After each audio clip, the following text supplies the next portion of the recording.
Si vous voulez faire de mes poignées d'amour, on commence par démonter les poignées du frigo.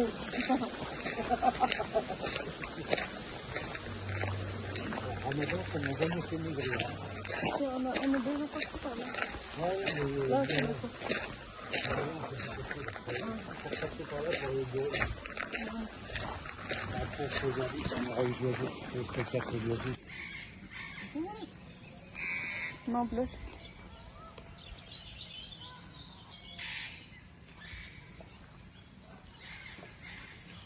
Coucou toi.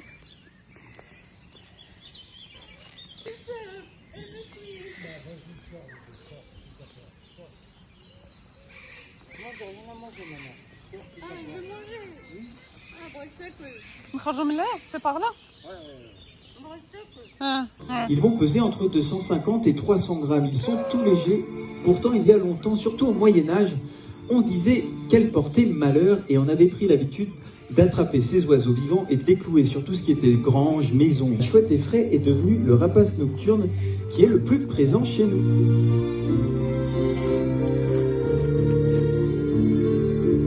Et si vous regardez bien, il y en a qui n'ont pas exactement la même couleur de plumage que les autres. Par exemple, Patty, qui vient juste de passer parmi nous, est bien plus sombre, bien plus marron. En général, c'est un plumage que l'on retrouve plutôt dans le... C'est que tout simplement, cet oiseau, il sait pêcher. Et même si cette pêche n'est pas très impressionnante comme ça, elle est extrêmement rare, étant donné qu'il n'y a que 2 espèces de rapaces nocturnes de la mâchoire d'un loup.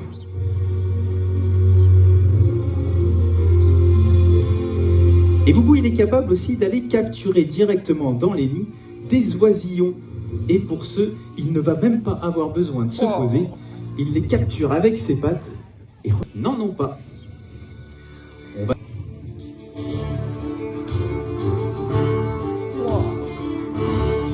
Et Samaï, il est accompagné par 2 buses qui sont aussi sur le toit des rhinocéros. Il s'agit de l'une des plus grandes espèces au monde, la buse rouilleuse ou encore buse royale. Que l'on retrouve. La buse de Harris, quant à elle, c'est la seule buse au monde qui va être capable de chasser en...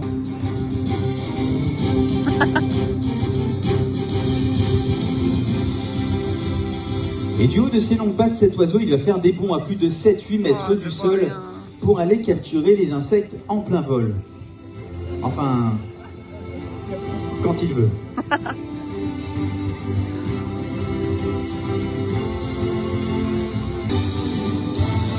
Waouh! C'est impressionnant aujourd'hui. On voit que la motivation y est. Alors Delta, il est assez malin pour se dire... Oui. Eh bien, tant pis, aujourd'hui, ça du coup, c'est que c'est un excellent chasseur de reptiles. Et lorsqu'il va les capturer, il va avoir sa petite technique à lui, qui se passe de commentaires. Là aussi, quand il est motivé. Alors, pour vous expliquer, parce que c'est pas très flagrant aujourd'hui, normalement il les assomme plusieurs fois contre le sol et ça lui permet ensuite de les dévorer tranquillement sans risquer de se faire mordre. Et enfin, cet oiseau, c'est un excellent sprinter et c'est comme ça qu'il va nous quitter. Un calao terrestre d'Abyssinie. Lui aussi excellent chasseur d'insectes et de reptiles. Et étant donné qu'il est bien plus gros, il peut capturer des reptiles aussi bien plus gros. Et surtout, il va aller chasser au sol. En général, il préfère marcher et courir durant la journée et essayer de grappiller toutes les bestioles qui vont se balader, quitte à aller fouiller dans les souches ou même creuser.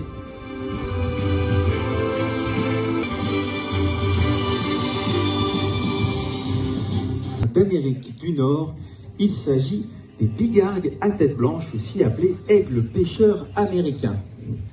Le premier qui va arriver, il s'appelle Oswego. Et Oswego, c'est un adepte.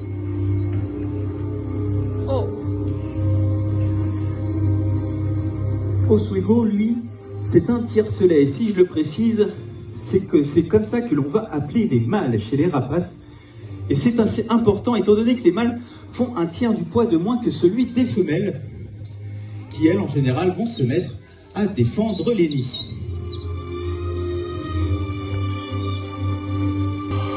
Et en parlant de femelles, il y en a une qui vient d'arriver sur le toit des rhinocéros et qui vient des plaines africaines, à vrai dire. Il s'agit de Ayoa.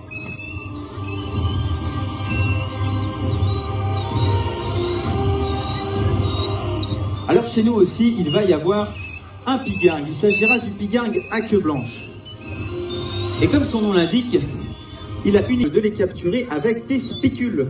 Ce sont des sortes de petits hameçons qui vont être situés au bout de ses pattes pour pouvoir capturer les poissons sans les faire glisser. Le plus grand actuellement en tribune avec son plumage brun.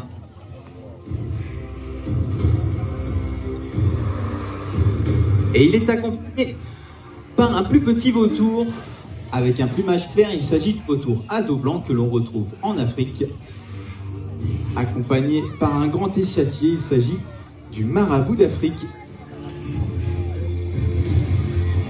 Tête noire que l'on retrouve plutôt en Amérique du Sud, accompagné par les urubus à tête rouge.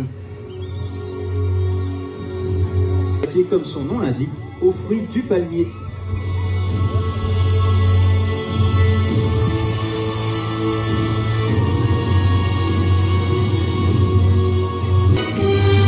Regardez bien aussi, en haut des tribunes, il y a des cigognes qui vont avoir des touffes d'herbe ou encore des branches dans le bec, étant donné qu'en ce moment c'est la saison de reproduction et certaines d'entre elles se sont mises à faire leur nid.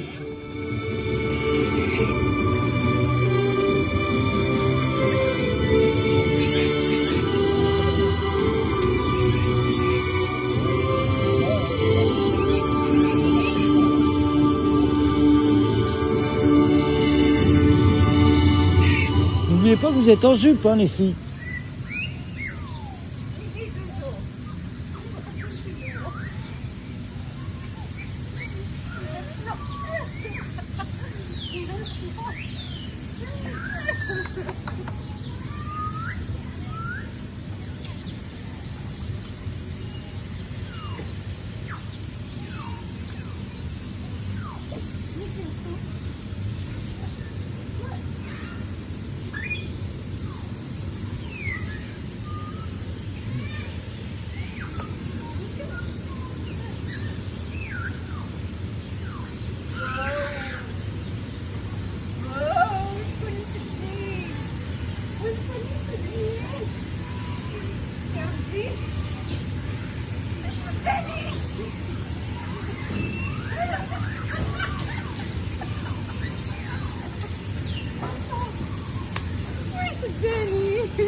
Attention, la descente dilemme.